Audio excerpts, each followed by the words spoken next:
She's currently getting over a cold, which, surprisingly enough, I don't seem to yet have. I love you. I'd give you a kiss, but I don't want to get your cold.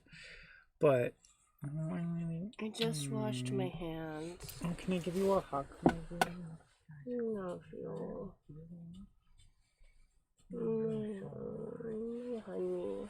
Yeah, you're my Pooh Bear. Honey. Okay. Okay. I'm gonna go to work. Okay, you have a good day at work. Try not to get your coworkers sick.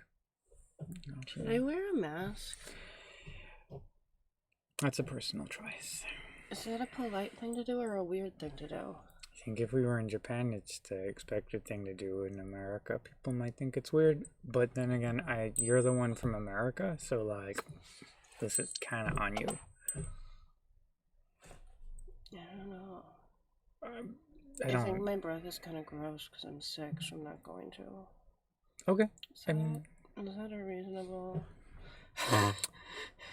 It's fine. Probably no one from your work making machines to make potato chips watch my live streams, so it's okay.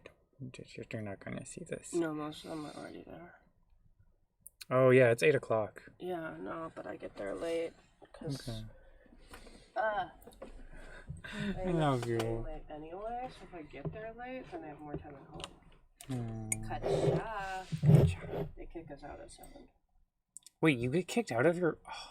Yeah, the cleaning people kick us out. I kind of wish I got kicked out of my office sometimes. Oh my god, except Jeffy got locked in the building. Jeffy got locked in the building and he was trapped. Poor baby. That sounds kind of sad.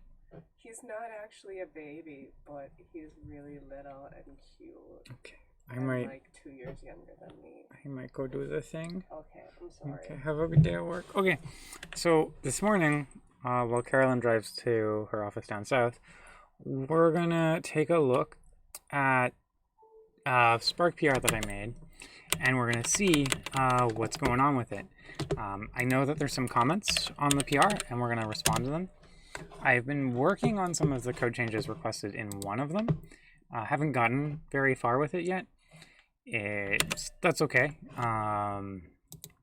But it is what it is. Okay, so let's go ahead and we're gonna switch the display. So here we go. We've got this is the design doc about it.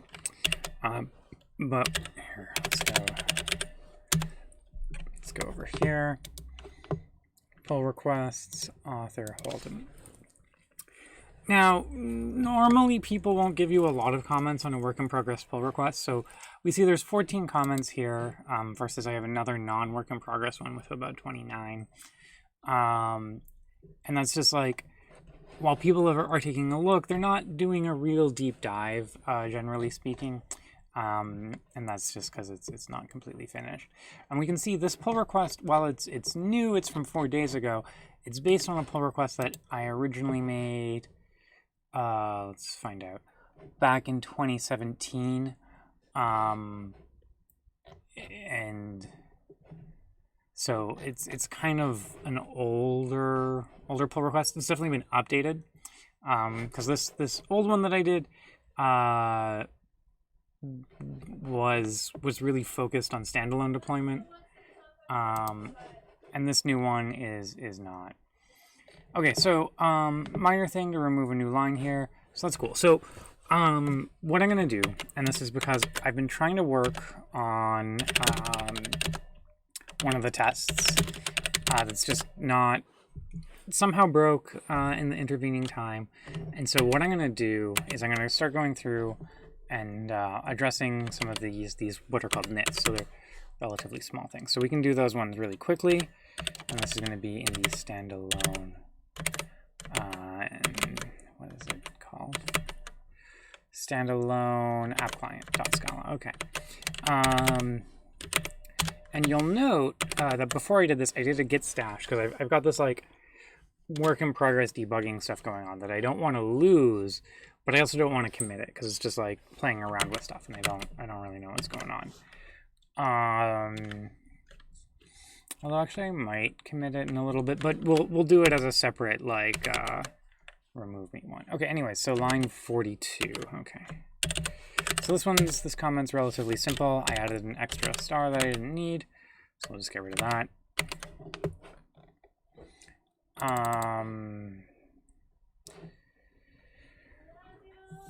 Love you too, Coral. Have a good day at work. Bye. So, okay, this one is might want to have a get or else to, or make sure ID to worker contains an ID in case something else timed out on the worker between. Okay, that's actually, this is a really good one. Oh, hey. Hi, friends from Twitter. Sorry. Press Control T in the wrong window. Hey. Hey, friends. My eyesight is not actually all that great, so I can't. Oh. Okay, cool. Anyways, yay, I'm glad we have people. So, this makes sense though. Let's go ahead and look at master.scala on line 252, and we'll talk through what's being suggested here. Okay. So, yeah, okay. So I think actually, I think the suggestion, so the suggestion here is to use a get or else to make sure ID to worker contains an ID in case something else timed out on the worker.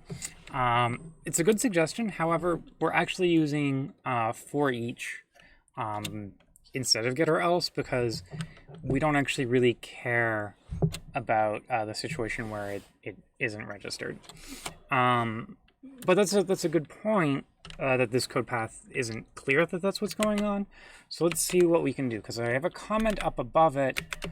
Yeah. So let's reword the comment. So maybe it's clearer. Yeah.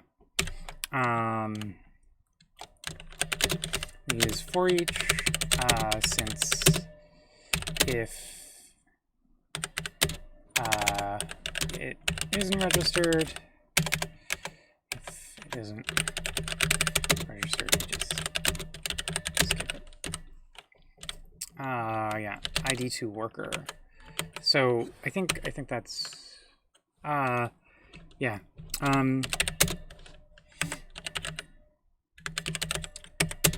For each, so yeah, so ID to worker, so the get returns an option, and we use for each instead of get or else, but I updated the comment to make that clearer. So I want to double check that I'm actually correct, that that's what we're doing. So let's go ahead and find ID to worker, and that's a Scala hash map. So we're going to go ahead, hash map. Okay. This is the mutable one, which I think is the one we're using anyways. Yeah. And so, yeah.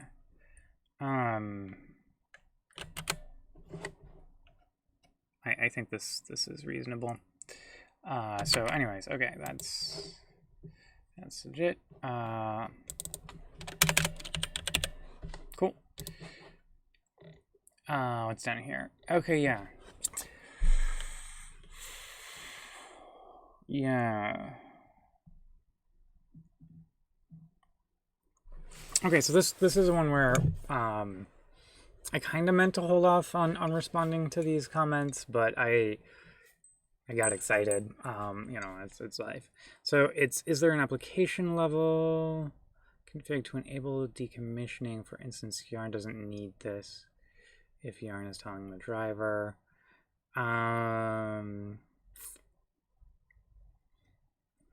Yeah. Okay. So I think if the signal handler, I think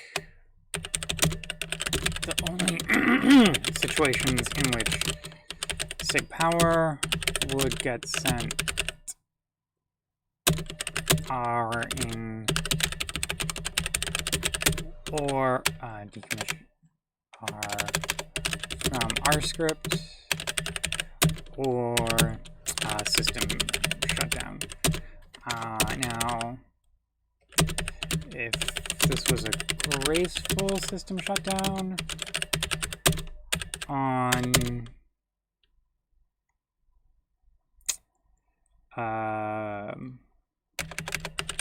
which didn't fall back to an unblockable signal,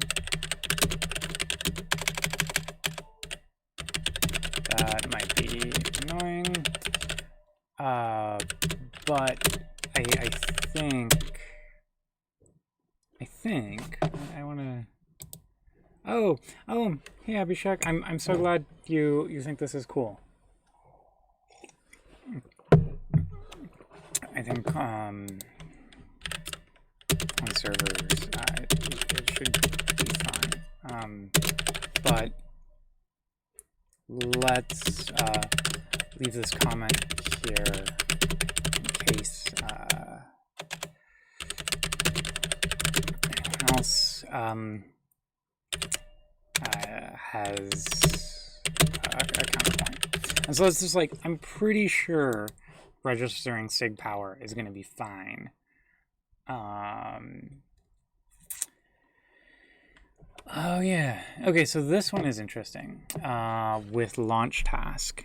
So one of the things that we change in preemption and decommissioning support is once we know a node is going away, we don't want to launch new tasks. Like, we want to start cleaning up. Hey Zubiar, I'm actually really good. I got some coffee in my nice little Hello Kitty cup, and work's pretty fun. And my wife has a little bit of a cold, but I get to spend some time with her this week, so it's pretty nice.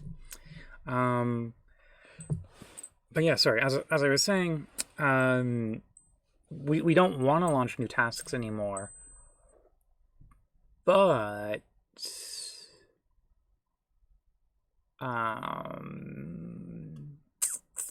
the point here is that maybe we should tell the driver, and I just don't know this code path like at all. So let's definitely come back to this one and see if there's something else that we can get to. Yeah, okay. The unit test one. That's real, that's legit. I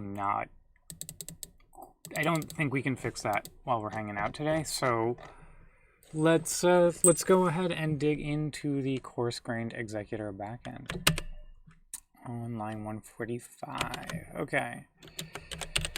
Coarse-grained.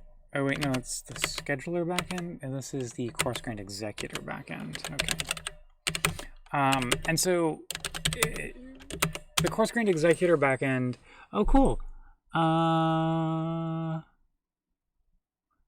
Okay, awesome. I'm glad you're with us. And I hope this helps. Getting started contributing to Apache Spark is a very ambitious project. But I'm always happy that we have more people interested in joining us. If you're familiar with Python, I think a great place to do that for people who are familiar with both Python and Scala is to work on the integrations there, because they're a lot less complicated than the other parts of Spark. But since they're built on top of the other parts of Spark, you get to see more going on there. I'm a little biased though, because I'm also partially responsible for maintaining those. Okay. So, what am I doing here? Okay, this is line 145. So inside of launch task.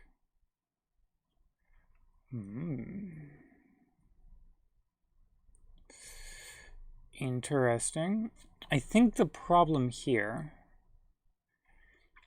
is, yeah, so this is inside of receive,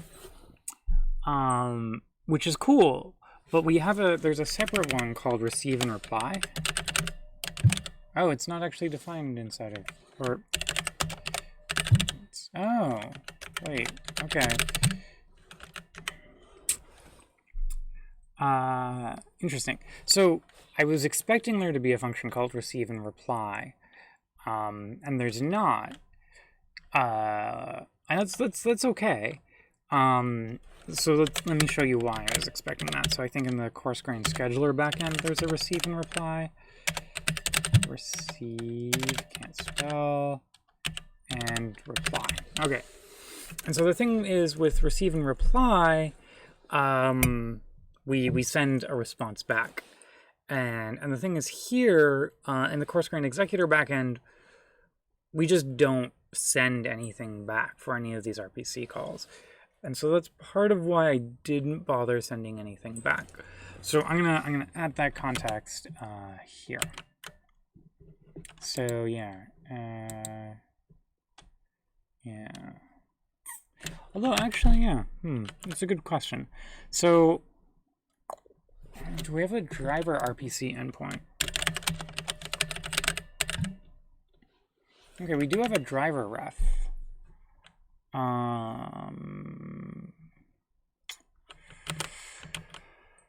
Yeah. Okay. So I didn't send a reply message originally. It's just a receive, not a receive and reply. But yeah, that's a good point. We could. What were we gonna do? We could take the driver ref and resend that we've been decommissioned.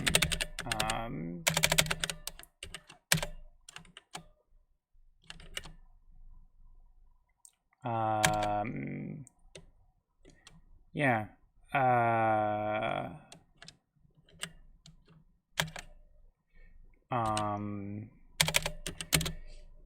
Still, yeah,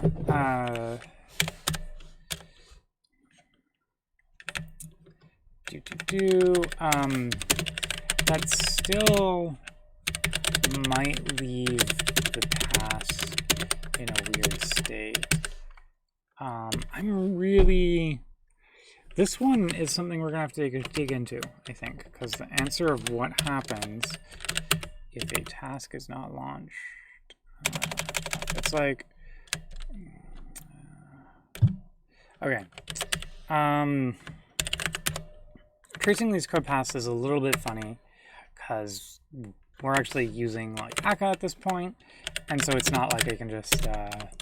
even though I do have the fancy things set up, I can't like jump to the call, although honestly, even if we did, I've spent too much time not doing that. So okay, let's take a look. Coarse grained scheduler backend is the one which is going to send this. So let's go find launch task. Okay, so here we go. So how do we handle our task launching? That is a good question. Okay. So when we go to launch the tasks, we take our sequence of tasks, serialize them. If it's too big, we throw an error. I mean, this is a little weird because personally, I prefer to see the happy path first rather than the error path, but whatever. Otherwise, we just assume it's going to succeed. Yeah, that's not great. Because we take executor data, free cores, subtract tasks, resources for each, assert executor data, resource name contains our name. But, I mean, we send the launch task, but I don't actually see us removing it. Okay, so we send launch tasks. Well, we send launch task. And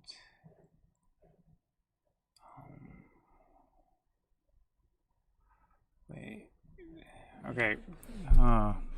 Okay, so we are do resource allocation here. The allocated resources will get released after the task finishes.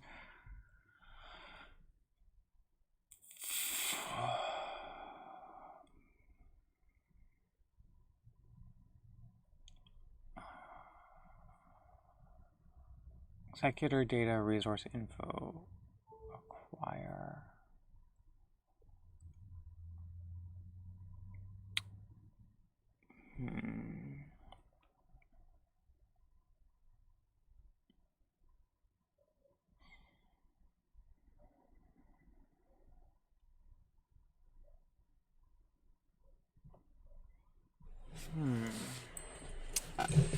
Okay. So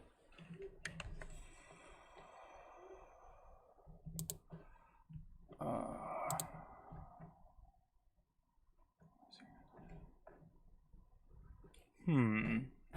my little talkie box is over that. Okay. Okay, so let's say we launch that task. Where is this? Okay. Launch tasks. Okay, tasks.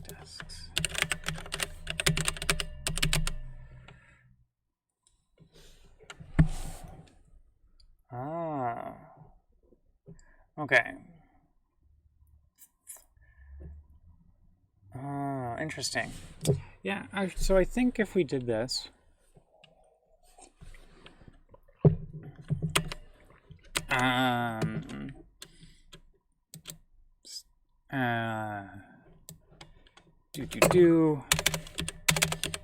since the decommissioned executors aren't really,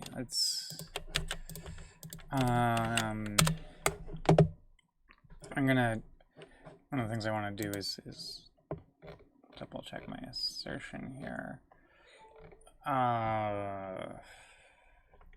So the thing that I'm looking to see is did we change the executor as alive? I think we did. Is alive. Yeah. Won't be listed as alive anymore.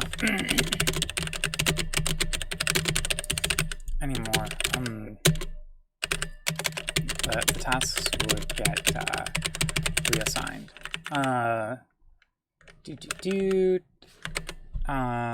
Will get reassigned.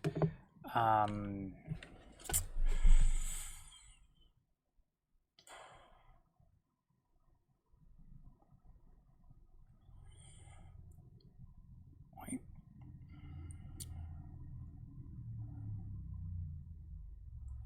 Okay, so active offers. Yeah, so that would do the trick. It's a really good catch, actually. This is a really good catch. This is a really good catch. We could totally have had a release condition here.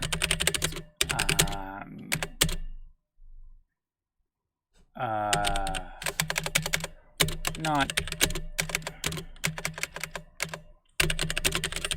I would lose a task until the executor exited. Okay. We'll get reassigned. Reassigned by make offers. We'll get reassigned because it would no longer be available in make offers. So that gives us tasks. And that's make offers. And we launch the tasks. And then when we go ahead and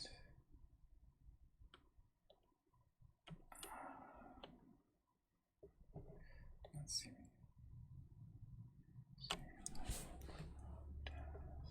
Wait. Does this make sense?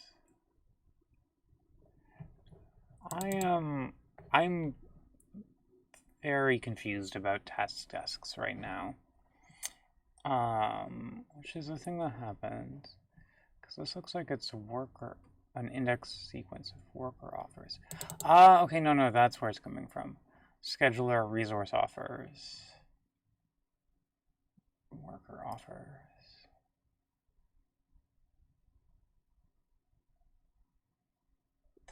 Although, actually,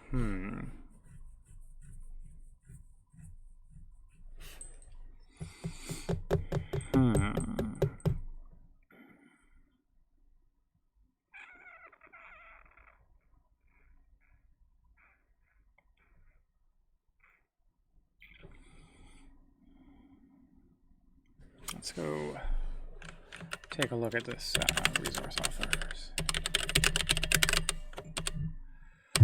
Oh, fuck.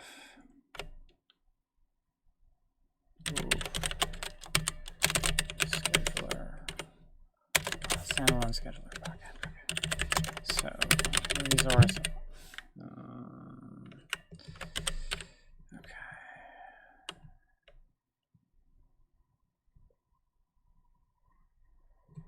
Yeah.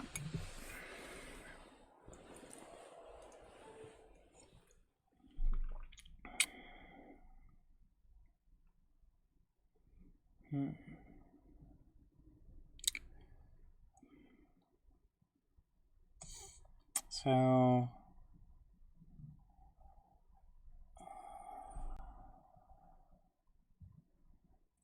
yeah. Resource info. Oh, damn it. There could be a race condition here, which is really frustrating because I really don't want any race conditions, but also they're really, really hard to test and make sure that I don't have them there.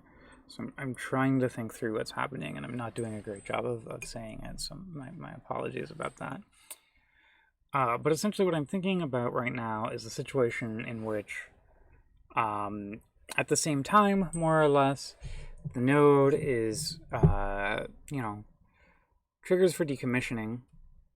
That message propagates slowly, so we a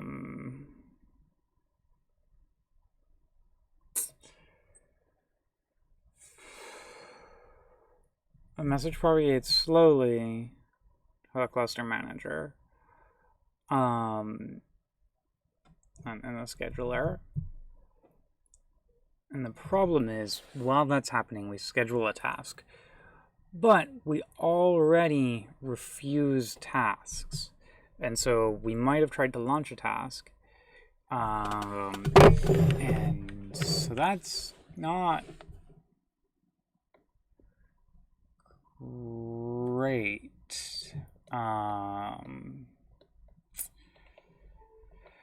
Because when we go ahead and we remove an executor,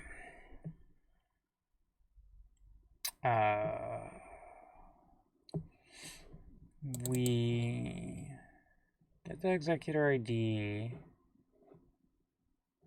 remove it from pending loss, we remove the core count, decrease the number of registered executors, and then we tell the scheduler that it lost the executor. And now, this is the part.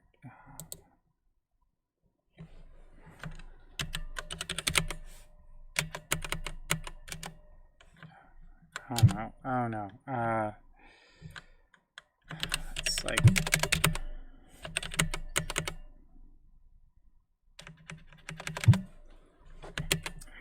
clearly don't use Scala metals enough.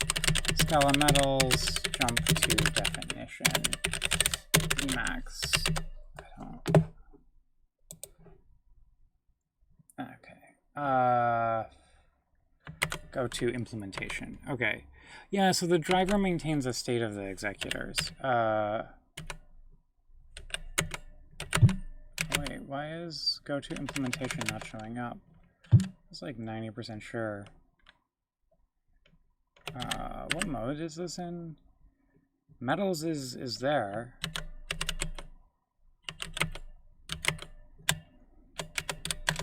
Metals.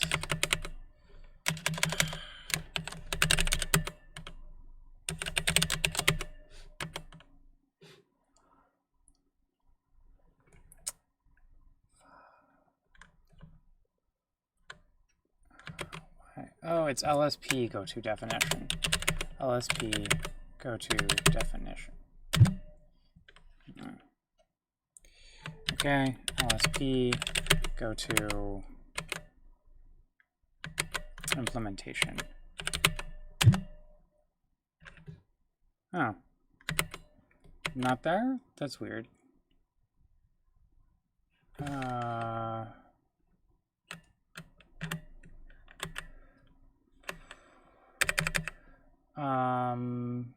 LSP find definition. Okay. LSP find definition. Okay. So, when we lose an executor,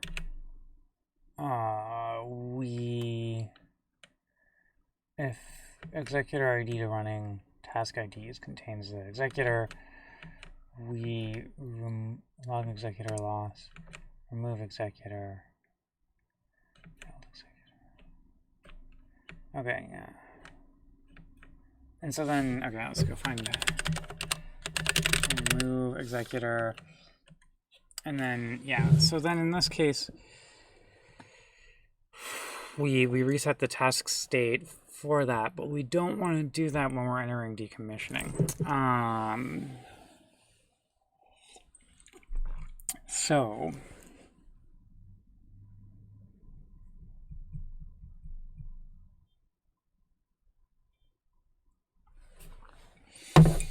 actually, yeah. I think what I'm realizing here is this is kind of a non-trivial structural change. Yeah. So going through this code path, since we don't want to bounce all of the tasks on the executor when it's decommissioned or preempted, I think the best thing to do here is to still allow scheduling tasks and leave it to the driver to take advantage of the decommissioning state information. And this is just like, we have right now 2 state machines, actually probably 3 with the way I wrote this, and that's not great. So instead, let's reduce the number of state machines from 3 to 2, because right now there's a problem when they're out of sync, right? Essentially when the executor believes it's decommissioned, but the worker doesn't believe but the driver doesn't believe it's decommissioned, sorry. So if instead we just put all the responsibility on the driver, then it doesn't really matter what the worker believes, right? And so as soon as that message is propagated, that's great. So I think, oh yeah, okay, sure, totally. Let's dive into this race condition a little bit more. Okay, so if we look inside of this coarse-grained executor backend on line 145, which we're gonna do now, coarse-grained executor. What happens is if the node is decommissioned, it refuses to launch a task while it's in a decommissioning state, which is kind of reasonable. But the problem is that this receive function, it's very much like a one-way. The other side isn't blocking for a ping back from the executor that the message has been received. So we don't have a way to communicate failure very easily. So we've got sort of, so the problem could be that the executor believes it's decommissioned, but the driver isn't yet aware that it's decommissioned because these are running on separate machines. And while the executor sends a message to the driver that it's been decommissioned, that message could take a while. And in the meantime, the driver might schedule a task on the executor. And the problem is, right now, we'll just silently drop that task. And the driver might believe that that task has been successfully scheduled. And so that's not good. Now, normally, probably, in the decommissioning use case, like, we won't have that happen. Like, the executor will enter a decommissioning state, it'll send a message to the driver, and then the driver just won't try and schedule any tasks on it. And that's fine. But right now, we could definitely have some tasks get stuck in a bad state. And that's not ideal, I think. That's not ideal at all. So I think we can avoid that. And there's two different ways we can avoid this, right? One option would be to switch this receive into a receive and reply. So grab some context, respond, or actually, I guess there's 3 ways we can fix it. And let's write them down so that we can decide about that in the open. Yeah. So I can think of 3 ways we could approach solving this. 2. So in the first way, only the driver is responsible for maintaining the state, so the state can't get out of sync. So that's fine. The other one is when scheduling a task, wait for an act from the executor. This might slow things down when we have a lot of tasks to schedule. Option 3, add another message that the executor can send to the driver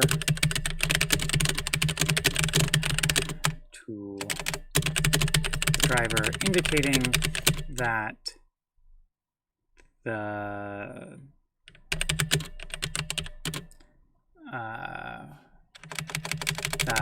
a specific task should be rescheduled. E.g. for when we've encountered this race condition.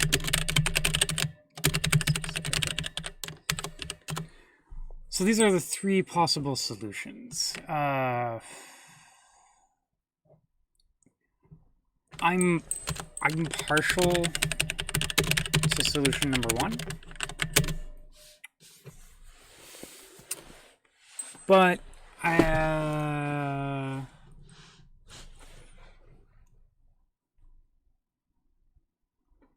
yeah, I'm partial to solution number 1. But I think 3 would be okay too. So Zubiar, did you understand that description of the thing? If not, I have a design document that we can bring up, and we can go through that. It's down here. We can sort of look at this. Wait, no,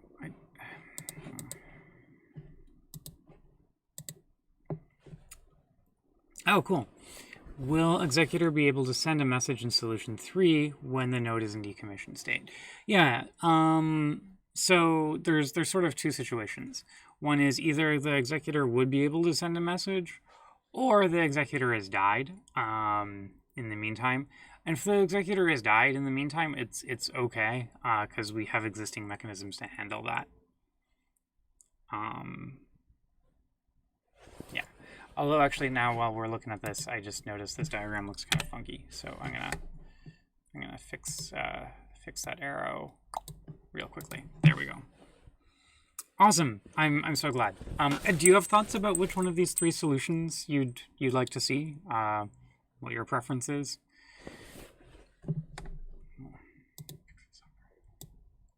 Quickly over here. There we go. Okay, cool. Then I can go in here and take that. Yeah. Oof. I do love me some good morning coffee.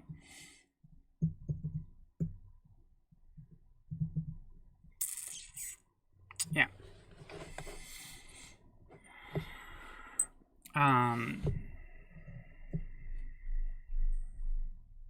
Cool. I think that's good. I think we're probably at an okay stopping point.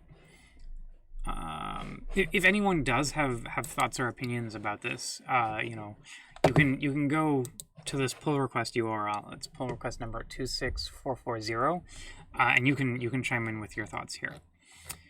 So that being said, I think so. What we're gonna do now is diff. Okay. Minor fixes, minor style and comment fixes.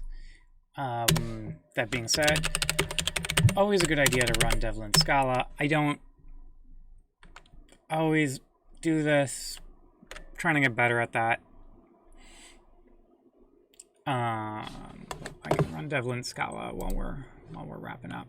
Yeah, I think the third option is adds less load, and number one is definitely probably the most reliable. I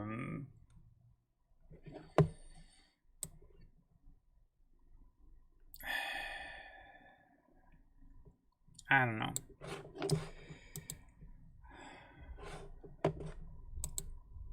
Yeah, I think this is like a really narrow edge case.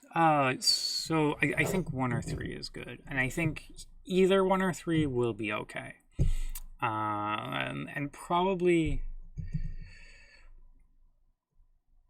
I'm biased towards starting with more reliable, and then we can, if we find that the performance isn't great, we can make performance improvements. Of course. Okay, cool. Okay, so this is just because how Emacs temporary files work. So that's fine. Not our problem. So we're gonna go ahead and do a git push, so that updates our PR. With that, I think we're done for the day. I'll try and do a sort of one of my more normal code review sessions this Friday morning, hopefully. Of course, if I get my wife's cold, probably gonna reschedule for next week, because you know, this is a lot of talking. But thanks everyone for joining me. I had a lot of fun. I hope you did too. I'm gonna go ahead into the office and keep working on this PR. I'm actually really excited about this one. I don't know. I like problems with lots of fiddly little bits to keep track of, even when they get frustrated. Well, maybe I should drink something other than coffee before I go to work too. Yay! I'm glad you learned a bit and had fun too. That's really good. It's really nice. Thanks everyone. It's always really fun. Thanks Abhishek. Thanks Subia for your comments. And thanks Frank Johnny.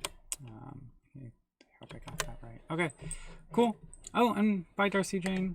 Yeah, everyone have a lovely work week, or school week or whatever it is you do.